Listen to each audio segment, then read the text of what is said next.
નમસ્કાર વિદ્યાર્થી મિત્રો, આપ સૌનું મારી YouTube ચેનલમાં હાર્દિક સ્વાગત છે। આજે આપણે પ્રિપોઝિશનનો ટોપિક જોઈશું।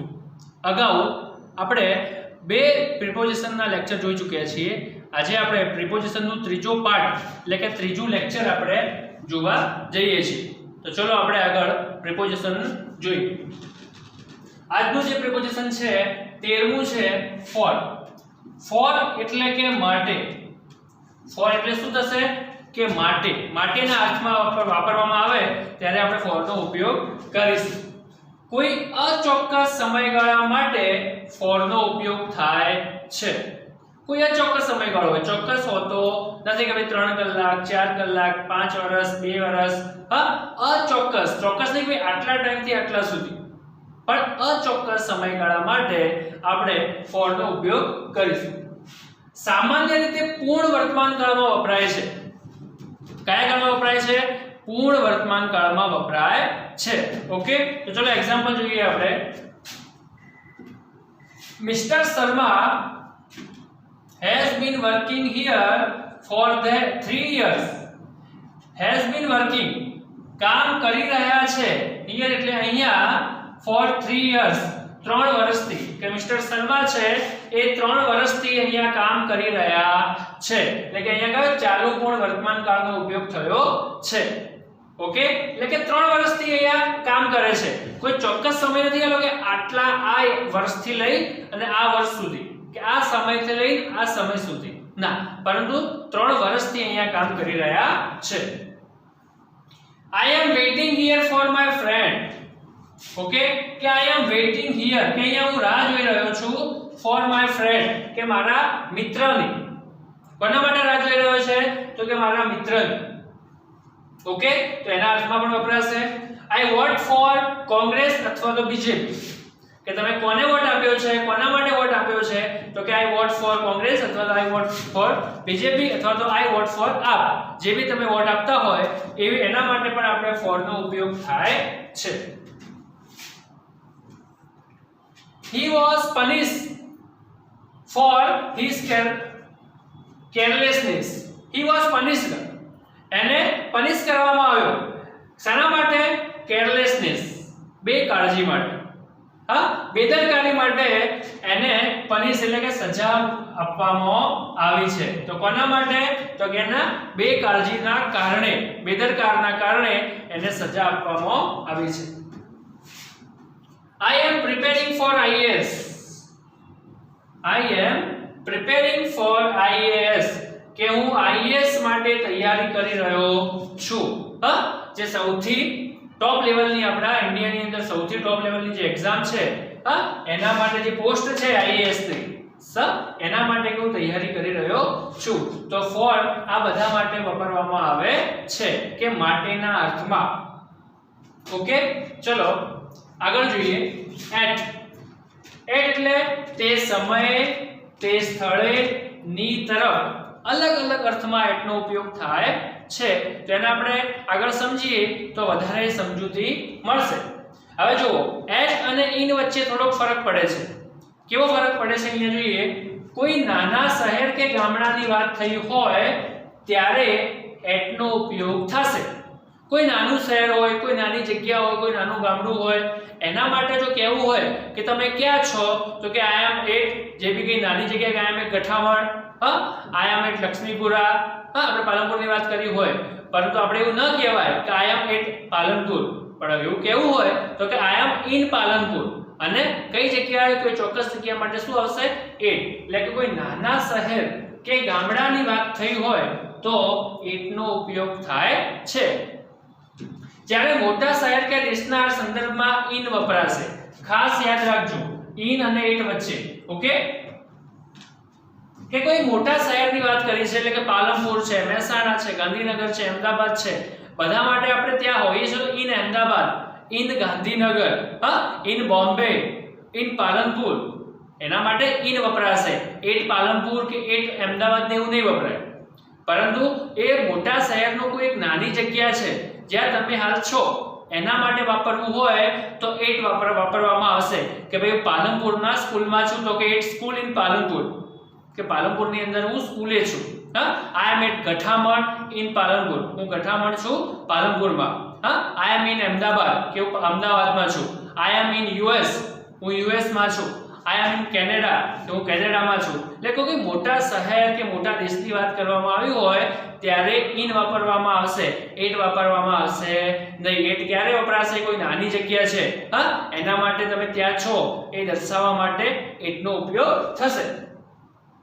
એક્ઝામ્પલ જોઈએ, ખબર પડશે. Piyush lives at Laxmipura in Palanpur. અહીંયા જો એટ અને ઇન બંનેનો ઉપયોગ થયો છે. એટ અને ઇન બંનેનો ઉપયોગ થયો છે કે પિયુષ lives at લક્ષ્મીપુરા. હવે લક્ષ્મીપુરા એક નાનો વિસ્તાર છે, એક નાનું ગામડું કહી શકીએ, એક નાની વિસ્તાર કહી શકીએ. ઇન પાલનપુર, પાલનપુરની આગળ એટ ન લગાવે, કેમ કે ઇન આશે કે મોટું શહેર થઈ ગયું. હા, એટલે કે પાલનપુરમાં ગઠામણે રહે છે, સોરી લક્ષ્મીપુરામાં રહે છે. જે પિયુષ છે એ પાલનપુરના લક્ષ્મીપુરામાં રહે છે. ઓકે, તો કે at Laxmipura in Palanpur. In અને એટ વચ્ચેનો તફાવત સમજજો. he goes to school at o'clock daily. કે કેટલા વાગે? કોઈ સમયના સંદર્ભમાં, કોઈ સમયના સંદર્ભમાં કેવું હોય તો કે 8 o'clock, at 5 o'clock, at 9 o'clock, at 7 o'clock. તો તમે સમયના અર્થમાં he goes to school at 8 o'clock daily, કે દરરોજ 8 વાગે સ્કૂલે જાય છે. તો સમયના અર્થમાં પણ એટ વપરાય છે. Yogesh is good at English. હવે જો કોઈ વસ્તુમાં તમે નિપુણ છો, કોઈ વિષયની અંદર તમે નિપુણ છો, તો એના માટે એટનો ઉપયોગ થશે. કે શું છે અહીંયા? Yogesh is good at English, કે યોગેશ છે એ ઇંગ્લિશમાં ખૂબ નિપુણ છે. હા, ઇન ઇંગ્લિશ નહીં આવે. ઘણા જણા ઇનનો ઉપયોગ કરે છે, હા, કે ભાઈ Yogesh is good in English. ના, એ ખોટું પડશે. ઇન આવશે નહીં, પરંતુ at English, at Hindi, at Gujarati, એટલે કોઈ વ્યક્તિ કોઈ વિષયની અંદરમાં નિપુણ હોય તો આપણે એના માટે એટનો ઉપયોગ કરીશું. ઓકે, આ ખાસ સમજવા જેવી બાબત છે.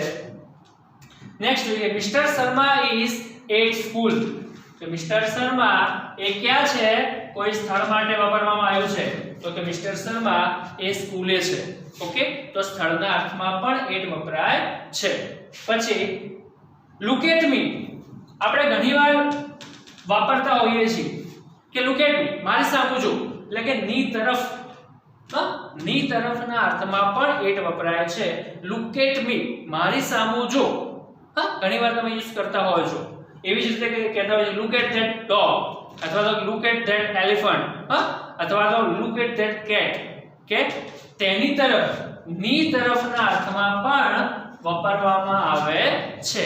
ની તરફના અર્થમાં પણ એટનો ઉપયોગ થાય છે. તો આ એટનો ઉપયોગ બહુ જ જરૂરી છે, બહુ જ તમારે ઉપયોગમાં આવે છે. આ જે પ્રિપોઝિશન છે એ ખરેખર બહુ જ કામનું છે અને આપણા દરરોજ ક્રિયાની અંદર પણ વાપરીએ છીએ, પરંતુ ચોક્કસ ઉપયોગ આપણે જાણતા ન હતા. તો હવે હું આશા રાખું છું કે તમને એટ અને ફોરની માહિતી મળી ગઈ હશે. તમે સંપૂર્ણપણે આ જે બે પ્રિપોઝિશન છે એ તમે સમજી ગયા હશો. તો વિદ્યાર્થી મિત્રો, આ વિડિયો લેક્ચરને પૂરી સ્ક્રીનમાં પોઝ કરી અને પછી આખું જ જે સ્ક્રીન પર લખેલું છે બોર્ડની અંદર એ તમારા નોટબુકમાં લખી દો, જેથી તમે અભ્યાસ કરી શકો.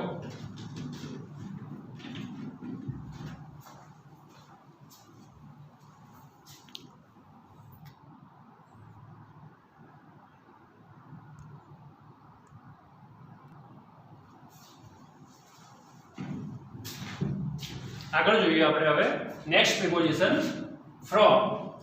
ફ્રોમ એટલે કે એક સમયથી બીજા સમય સુધી, કોઈ એક ચોક્કસ સમયથી બીજા ચોક્કસ સમય સુધી એના અર્થમાં ફ્રોમ વપરાય છે.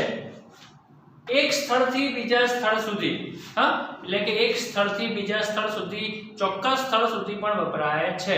જે ફ્રોમ છે એક સમયથી બીજા સમય સુધી, એક સ્થળથી બીજા સ્થળ સુધીના અર્થમાં પણ વાપરવામાં આવે છે. એક્ઝામ્પલ જોઈએ આપણે. This coat will protect me from cold.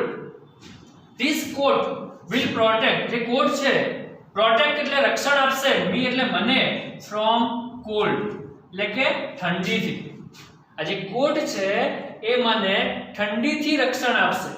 From cold. Okay. Wine is made from grapes. જે વાઇન છે એ મેડ ફ્રોમ ગ્રેપ્સ એટલે કે દ્રાક્ષમાંથી બનાવવામાં આવે છે. ઓકે. કે એક વસ્તુના અંદરથી એટલે કે wine is made from grapes. Grapes એટલે દ્રાક્ષ. કે જે વાઇન છે એ દ્રાક્ષમાંથી બનાવવામાં આવે છે. એના અર્થમાં પણ આપણે ફ્રોમ વાપરવામાં આવે છે. He reads novel from 7 am to 9 am. અહીંયા આવ્યું એક સમયથી બીજા સમય સુધી. કે he reads novel, A novel વાંચે છે, નવલકથા વાંચે છે from ક્યારથી 7 વાગ્યાથી 9 વાગ્યા સુધી. કે સવારના 7 વાગ્યાથી સવારના 9 વાગ્યા સુધી એ દરરોજ એક નોવેલ વાંચે છે. એટલે કે એક સમય એટલે કે 7 વાગ્યાથી કયા સમય સુધી?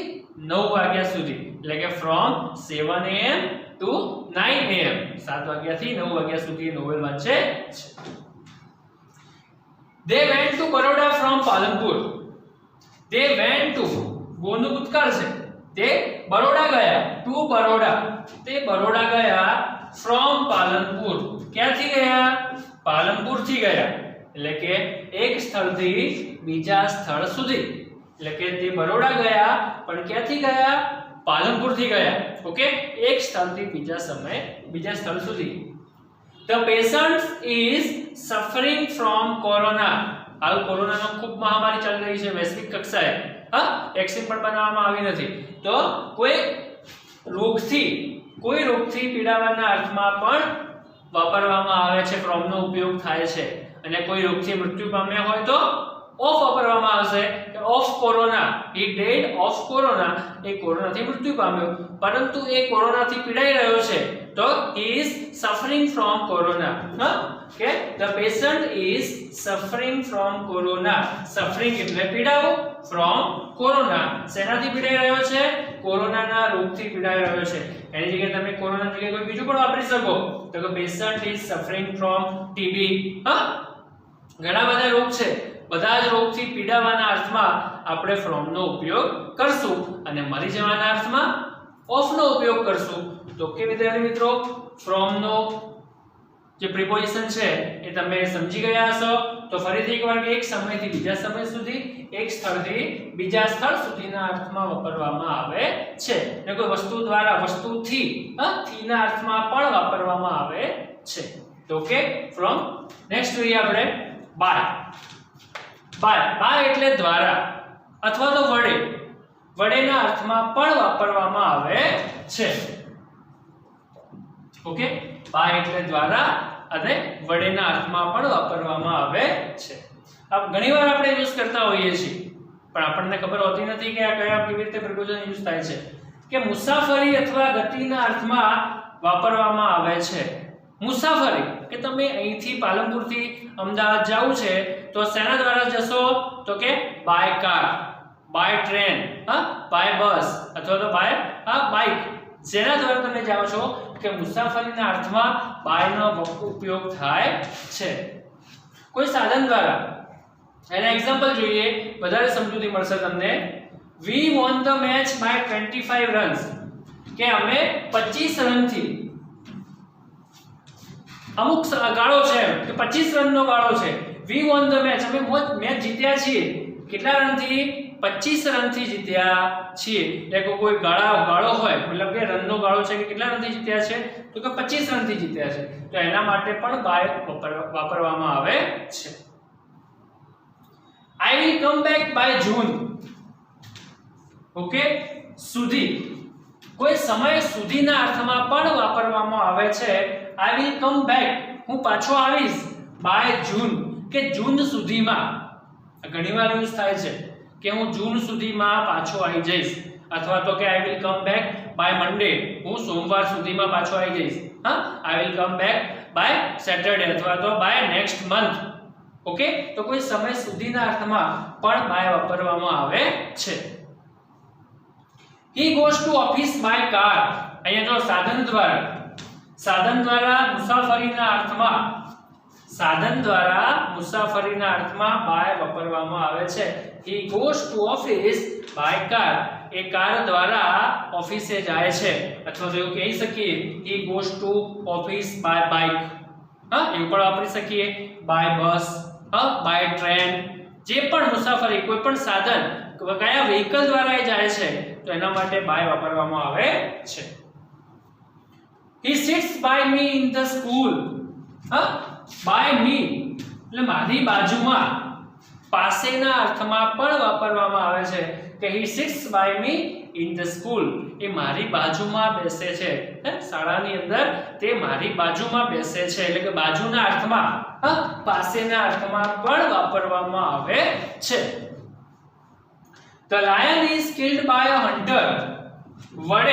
વડેના અર્થમાં, કે the lion જે સિંહ છે is killed by a hunter, કે એને કોના દ્વારા મારી નાખવામાં? હન્ટર, શિકારી દ્વારા, શિકારી વડે મારી નાખવામાં આવ્યો. એટલે કે એના અર્થમાં પણ બાય વપરાય છે.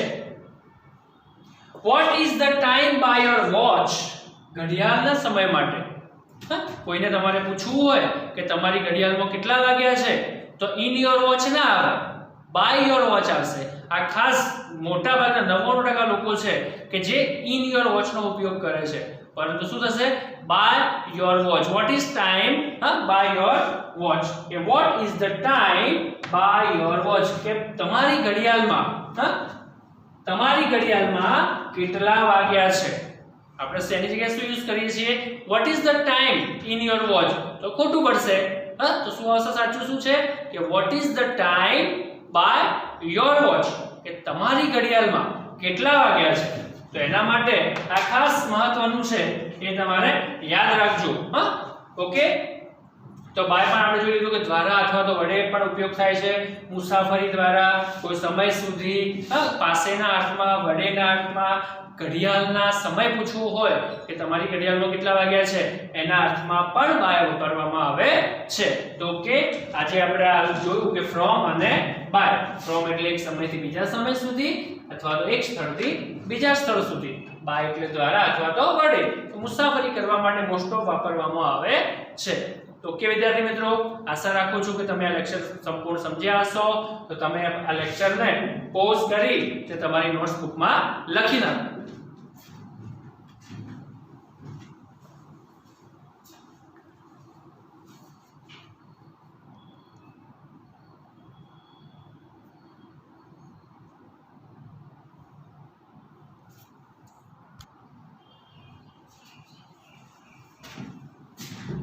આગળ જોઈએ વિદ્યાર્થી મિત્રો કે આગળનો પ્રિપોઝિશન છે બિફોર. બિફોર એટલે પહેલા. તો કે સમયના સંદર્ભમાં વપરાય છે. બિફોર એટલે પહેલા અને સમયના સંદર્ભમાં વપરાય છે. ઓકે, કેવી રીતે વપરાય છે? એક્ઝામ્પલ જોઈએ. you must reach the station before 7 o'clock. you must reach the station. તમારે ચોક્કસથી રીચ એટલે પહોંચવું. ધ સ્ટેશન, તમારે ચોક્કસથી સ્ટેશન પહોંચવું પડશે બિફોર 7 o'clock. 7 વાગ્યા પહેલા તમારે સ્ટેશને પહોંચવું જ પડશે, નકર ટ્રેન જતી રહેશે. એટલે કોઈ સાધન નીકળી જશે. બસ હોય તો બસ, ટ્રેન હોય તો ટ્રેન. કે you must reach the station before 7 o'clock. તમારે 7 વાગ્યા પહેલા સ્ટેશને પહોંચવું જ પડશે. 7 વાગ્યા પછી પહોંચશો તો ચાલશે નહીં. એટલે કે સમયથી પહેલા, 7 વાગ્યાના પહેલા. અથવા કોઈ સમયની પહેલાની વાત કરીએ, બિફોર 5 years. ઘણીવાર યુઝ થાય છે before 2 years, before 5 years, before 10 years.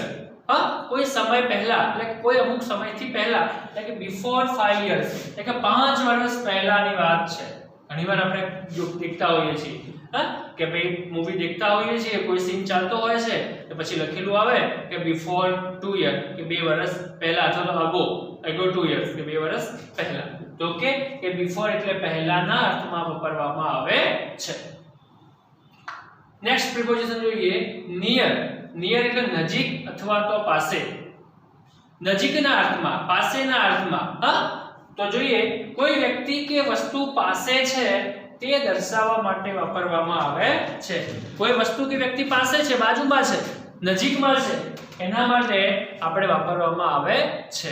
તો એક્ઝામ્પલ જોઈએ, my house is near the school. મારું જે ઘર છે એ નિયર ધ સ્કૂલ, સ્કૂલની બાજુમાં છે, સ્કૂલની નજીક છે, પાસે છે. હા, એટલા માટે નિયર નો ઉપયોગ થાય છે. My house is near the school. I was near the success. Success એટલે સફળતા. હું સફળતાની નજીક હતો. પહેલાની વાત કરી છે અને ભૂતકાળ છે કે I was near the success. હું સફળતાની નજીક જ પહોંચેલો હતો. એટલે કે એને સફળતા મળી છે કે નહીં એ ઉદ્દેશ કરવામાં આવ્યો નથી. તો કે આપણે બીજી રીતના યુઝ કરવો હોય તો કે Sanjay is sitting near me, એટલે કે મારી બાજુમાં બેઠો છે. એટલે કે એવા અર્થમાં પણ નિયર નજીક અથવા પાસેના અર્થમાં પણ વાપરવામાં આવે છે. ઓકે વિદ્યાર્થી મિત્રો, આજના લેક્ચરમાં આપણે આટલું રાખીએ છીએ. નેક્સ્ટ લેક્ચરમાં નેક્સ્ટ પ્રિપોઝિશન જેટલા પણ હશે એ આપણે જોઈ લઈશું. તો આશા રાખું છું કે તમે સંપૂર્ણ માહિતી સમજ્યા હશો અને તમે આ વિડિયો લેક્ચર પોઝ કરી અને આ જે સ્ક્રીન ઉપર લખેલું છે બોર્ડ ઉપર એ તમારી નોટબુકમાં લખી દેશો. જો તમને વિડિયો પસંદ આવ્યો હોય તો વિડિયોને લાઈક કરજો, શેર કરજો અને આપણી ચેનલ પ્રદીપ ગઢવી ચેનલને સબસ્ક્રાઇબ કરજો, જેથી તમે નવા આવતા વિડિયો તમે જોઈ શકો. Okay, thank you.